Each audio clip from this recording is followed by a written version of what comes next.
Hello, good morning, dear students. Today we are just going to see about one more poem in your class 10 syllabus, poem number 3, that is A Tiger in the Zoo. It is written by Norris Leslie. Norris is a poet of the poem. Actually, The Tiger in the Zoo is a poem contrast of tiger living in nature zone and living behind the bars, matlab in the zoo. In this poem, the poet explained us that when the tiger or a wild animal, where they are in their natural habitats, they can utilize their best skills and we enjoy to see them in their natural environment. But if we took those wild animals in the concrete cell or in the zoo, we just lack their natural tendency, intensity, charm, beauty. In this poem, poet also gives a very small message for saving the tiger as well. Louis Norris जो है वो बताना चाहता है कि जब कोई tiger अपने नेचुरल हैबिटेट से दूर होता है तब वो क्या करता है, कैसा फील करता है, कैसा महसूस करता है। एंड वे जब अपने नेचुरल एनवायरनमेंट में होता है तब कैसा फील करता है। This very short poem is segregated into 4 different stanzas, 5 different stanzas. In the very first stanza, poet talks about uneven strips on tiger's body. जो ब्लैक स्ट्रिप्स होती है, विविड होती है, अनइवन होती है। The few steps of his cage. और यहाँ पे हमें पहले ही स्टांजा में ये बता दिया जाता है कि जिस टाइगर की स्ट्रिप्स के बारे में पोएट बात कर रहा है पहली लाइन में, that particular tiger is in the cage on pads of velvet quiet. अब if you know that कि अगर आपने कभी टाइगर देखा है, इवन आप in the pictures you may find that the clause और पाउज ऑफ द टाइगर का जो लेग होता है उसके नीचे का जो पार्ट होता है, यहाँ पे ये वेलवेट बोला गया है, यहाँ पे compare with the velvet.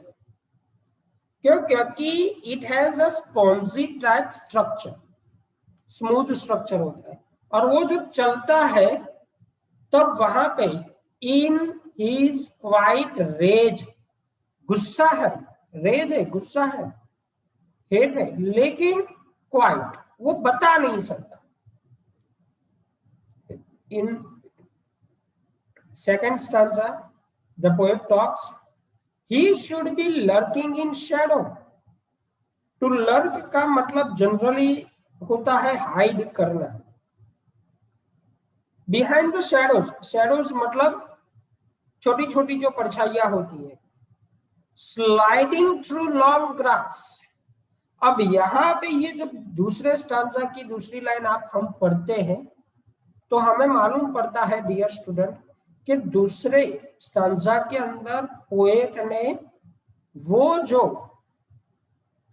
Natural atmosphere होता है, वाइल्ड लाइफ जिसको बोलते हैं, उसमें अगर टाइगर हो तो वो कैसा काम करता है, किस तरह से रिएक्ट करता है। तो he should be lurking behind the shadows, उन बशिश की शैडोज के पीछे लर्क करता हुआ धीरे धीरे आगे बढ़ता हुआ। स्लाइडिंग थ्रू लॉन्ग ग्रास, लंबी लंबी जो घास होती है मैदानों में उसमें से स्लाइड करता हुआ। नियर द वाटर होल्स, वहां कहीं जंगल में जहां पे वाटर बॉडीज होती है, where other animals come to drink water, तो वहां नियर कहीं मतलब उस वाटर बॉडी के नजदीकी एरियाज के अंदर, वेयर पंप डियर पास, जहां पे कोई डियर पानी पीने आए और वे उसका शिकार करे, उस हालत में छुप के बैठा है। In the third stanza, he should be snarling around houses, अगर वो जो टाइगर है वो जंगल की एज पे हो और वहां से विलेज शुरू हो, तो वहां पे जब जंगल खत्म होने को हो विलेज शुरू होने को, वो जो बॉर्डर होती है एज, वहां पे स्नैरलिंग अराउंड हाउसेस मतलब इर्द गिर्द के घरों को डराते हुए, गर्जना करते हुए, at the edge of jungle, वे जंगल की बॉर्डर पे, baring his white fangs, his claws, terrorizing the village. वही टाइगर अपने वाइट, वो बड़ी बड़ी मूछे टाइप जो बाल होते हैं, वो क्लॉज पंजे, जबड़े से सभी गांव वालों को टेरराइज यानी डराता होगा।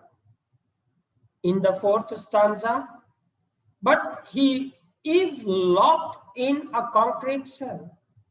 इन this fourth stanza, dear student, we are being told that now the tiger is in the concrete cell, मतलब in the zoo. His strength behind the bars, उसकी जो ये उपले दूसरे स्टांजा और तीसरे स्टांजा में जो उसकी पावर बताई गई है टाइगर की, वो अब बिहाइंड द बार्स मतलब उस कंक्रीट सेल के जो सलिए होते हैं उसके पीछे की ओर वहां पे फिक्स है। Stalking the length of his cage, तो स्टॉक का मतलब होता है नापना, वो अपनी केज की लेंथ को नापता रहता है, इधर चलता है, थोड़ी देर के बाद वहां से वापिस आता है। इग्नोरिंग विजिटर्स, उसको जो देखने आते हैं विजिटर्स उनको ये इग्नोर करता। In the fifth and the last stanza, poet says that he hears the last voice at night. ये जो शेर है, जो टाइगर है, वो लास्ट में मतलब नाइट जब सब कुछ खत्म हो जाता है, जू बंद हो जाता है, तब लास्ट में उसके कानों पे एक आवाज आती है। That voice may be from the patrolling cars, patrolling cars जो कि हर जू में मौजूद रहती है, जो लगातार अंतर पे उस जू के अंदर रहे या रखे गए प्राणियों पे नजर रखा करती है। At the time the tiger and stares with his brilliant eyes, वो जो टाइगर है वो ताकता रहता है उस टाइम पे with its brilliant eyes, बहुत जबरदस्त आंखों से, at the brilliant stars, उस चमकते सितारों को देखकर ये ताकता रहता है कि यार where I am, मैं कहाँ हूं, I want to be free as if he wished to be free, चाहे वो भगवान को कह रहा हो, कुछ इस तरह से। Dear student, I hope you have got an idea about this poem. Ultimately the poet wants to explain us in the poem that let all the animals be live in their natural habitats where they look beautiful, they have their own lives. We as a human being should not be that much of selfish that for our enjoyment, for the sake of our 5 minutes of enjoyment, we just get those wild beautiful beasts in the cage and they seems to lose their own identity as well. Dear student, let's discuss certain figure of speech that is in the poem. In this poem, we may have a literary device like सिनेकोडेक. सिनेकोडेक कहाँ पे बनती है? मैंने आपको बोला था कि कोई छोटे से शरीर के हिस्से से अगर पूरा का पूरा कैरेक्टर हमें जानने को मिले तब वो सिनेकोडेक नाम की फिगर ऑफ स्पीच बनती है. अब आपको यहाँ पे ये जो स्ट्रिप्स दिखाई दे रहा है, स्ट्रिप्स, ये किसको होती है? टाइगर के बॉडी पे होती है, राइट? तो यहाँ पे स्ट्रिप्स वर्ड से पूरा का पूरा टाइगर जो है उसका लुक एक्सप्लेन किया गया, इसलिए यहाँ पे ये पहली लाइन में he stalks in his vivid strips में हमें सबसे पहले सिनेकोडेक दिखती है. दूसरा हमें दिखता है एलिटरेशन. एलिटरेशन कहाँ पे दिखता है? तो पहली लाइन में जो दूसरा वर्ड है स्टॉक, यहां पे अगर आपको समझ में आए एसटी एंड स्ट्रिप का एसटी, वो दोनों जो कॉन्सोनेंट साउंड है और उसी लाइन में रिपीट होते हैं दो अलग अलग वर्ड्स, तो ये एलिट्रेशन भी बनती. यहाँ पे स्ट्रिप्स जो है पूरे टाइगर को रिप्रेजेंट करता है, इसलिए हम इसको मेटानॉमी भी बोलते हैं. इसके अलावा इसमें एक और लिटरेरी डिवाइस है जिसका नाम है ट्रांसफर्ड एपिथेट. ट्रांसफर्ड एपिथेट तब बनती है जब कोई एक एडजेक्टिव वो दूसरे शब्द पे ट्रांसफर किया जाए. जो एडजेक्टिव होता है उसका मीनिंग जो होता है वो दूसरे वर्ड पे ट्रांसफर किया जाए. For example, let me give you an example so that you can get it better. See, यहां पे क्वाइट शब्द लिखा है, on pads of velvet quiet, QUIET. Quiet का यहाँ पे एक्चुअली मीनिंग यूज किया गया है